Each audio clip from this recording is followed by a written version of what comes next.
How's it going, everyone? Before we go any further, you should know that this video series was created for 90% of the world's chess players.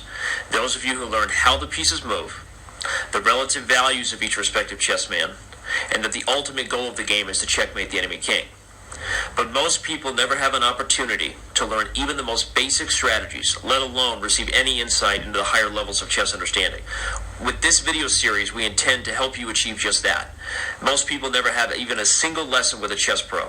Well, the next 4 videos and the next 45 minutes are exactly that. This is the one chess lesson you need in your life if you were only to get one. Buckle up, because over the next 45 minutes, we are going to bring you the most fundamental and vital chess knowledge that everyone needs to succeed. Some Grandmaster secrets along the way, as well as some practical advice about how you might bring this knowledge together in your own games. First up is going to be the opening stage video, which begins before move 1. Secondly, we're going to bring you the middle game or tactics and strategy video. This might be one example of a possible middle game position. In the third video, we're going to move on to the final stage of a chess game, that being the end game, and again, this being an example of a possible end game. And finally, we're going to back up to show you 2 of the greatest chess games of all time by some of the best players in the history of our game, to show you how you might bring it all together in a practical setting. Let's jump right in. Though there are exceptions to this rule, the opening is generally considered to be complete when your rooks are connected. And so, ignoring the fact that this is obviously an improbable position, focus on the fact that White is 1 move away from completing his development by castling to either side. Both moves would connect the rooks. Like all stages of a chess game, there are generally some principles and guidelines to follow as far as how to achieve your goals. And so here we've organized these principles for you to follow and try to apply in your own games. The first 3 rules to the opening: develop, develop, develop. Why the same rule over and over?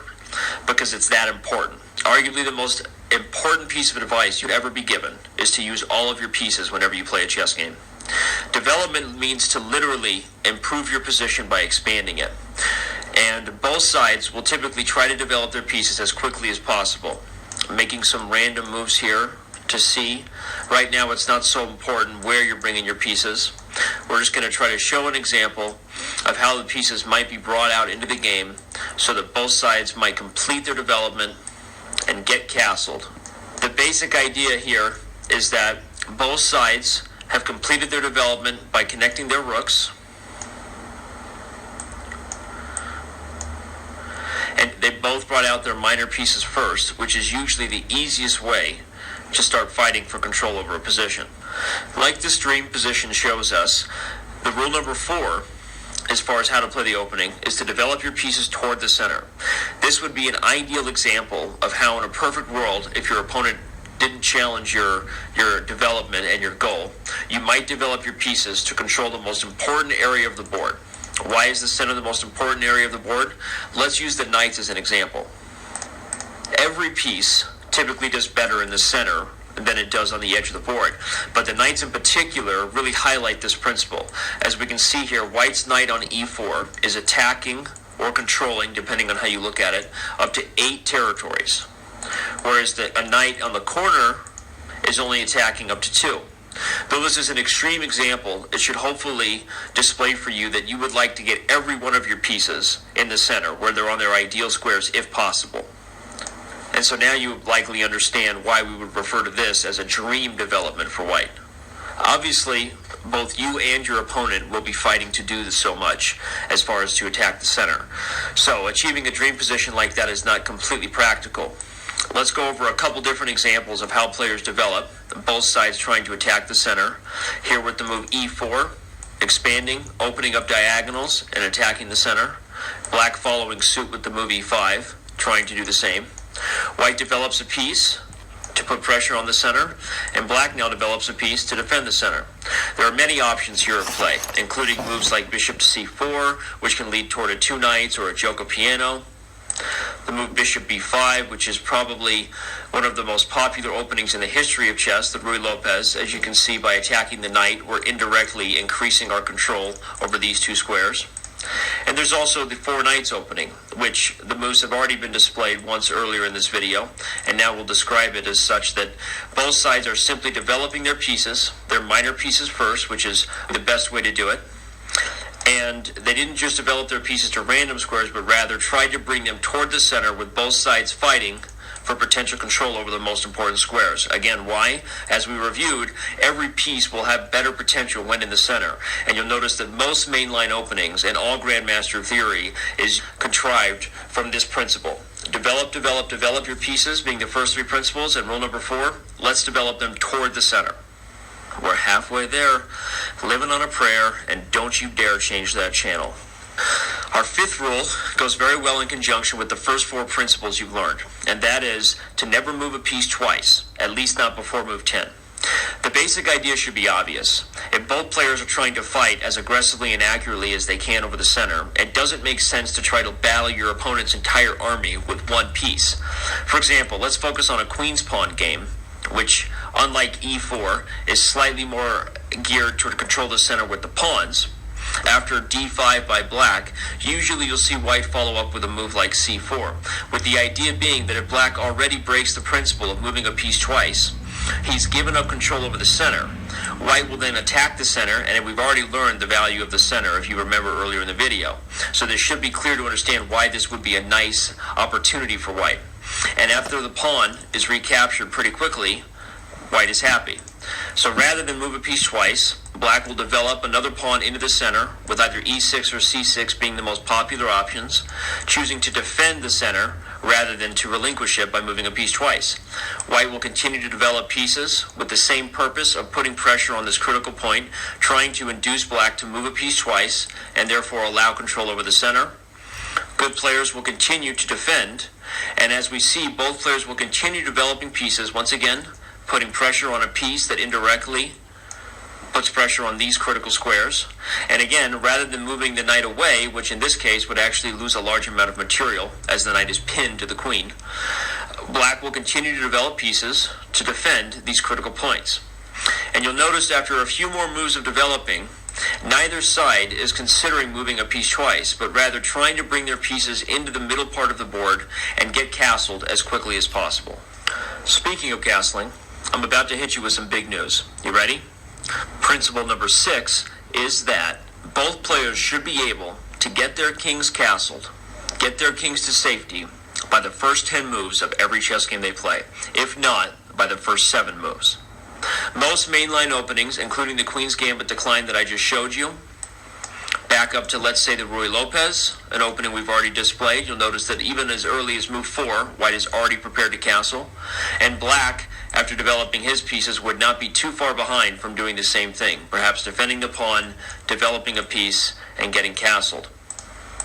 The main purpose of this is not to show you what is necessarily considered the best theoretical moves at the highest levels of chess, but to show you that the general principles can be followed and very good positions can be achieved before you even try to memorize opening variations. The 4 knights, another one that we've reviewed, you notice that both sides brought their pieces out and prepared to get castled. Once again, we're seeing both sides get castled here before we've even reached move 5. To move on, hopefully the concept that getting our king castled is obviously a good one is now clear. Let's talk about principle number 7, and that is in regards to the first lady of chess. Though I could likely give many examples as to why it's not the best idea to bring your queen out before the minor pieces have been developed or before you've been castled, I like to give one particularly instructive one. This example occurs when one player, the white player in this case, decides to play for the 4-move checkmate, something that many amateur beginner players do. Obviously, if your opponent misses the idea behind the queen going backdoor on the knight and checkmating the king via the weakest square of 7, then white is successful. But if black plays good moves, and white continues to be stubborn in the attack of the weakest square, particularly with this mistake of g4, trying to remove the knight to achieve the goal, now we'll see why bringing the queen out so early was not the best idea. Black has the nice move d5, not only putting an attack on the bishop, but also opening up his own bishop to make a threat on g4. And after captures, knight d4, queen d1, we see a position where white has moved the queen 4 times, including the attack on the queen. And a move like knight e2 would fall prey to a very famous trick of checkmate, and any other move would also leave white in a very bad position. Now, as we move on to our final three principles, it should be noted that the first seven are the most important. To develop your pieces, bring them toward the center, don't move anybody twice, and don't bring your queen out too early. When you combine those ideas with the simple act of castling, you're pretty much on the right road. So our final principles could probably be considered advice and practical ideas as to how you should transition into the middle game, as much as they should be considered opening ideas. For example, our eighth principle is to develop with a purpose. Essentially, what that means is that all the mainline openings develop moves with a purpose. Grabbing the center, purpose to attack the pawn, purpose to defend the pawn, purpose to attack the knight who defends the pawn, that being the Ruy Lopez, which we already showed. Queen's Gambit was also an opening where you saw all the moves centered around the critical pressure of the center. Everybody was involved in either the attack or defense of these squares one way or another. Those are two very famous examples of openings that develop pieces with a purpose. And you should develop your pieces with purpose in your own games. The ninth principle is to watch out for your opponent's threats. We can talk about all these generalities, but the bottom line is, if you go sit down for a real game and your opponent brings the queen out early to attack the pawn, you might consider breaking the rule of moving a piece twice in order to win a large amount of material. Obviously, that's a silly example, but the point is to think about your opponent's threats beyond your own goals and principles in any position you play, whether it be the opening, middle game, or end game stage. Think about your opponent's moves and develop your pieces with a purpose. I consider principles 8 and 9 to go hand in hand in that sense, and you'll be on the right track. And finally, our 10th principle is in place, basically to remind you of all the things you've learned in this video. If you think about it, the 10th principle of connect your rooks is essentially an insurance policy. Why?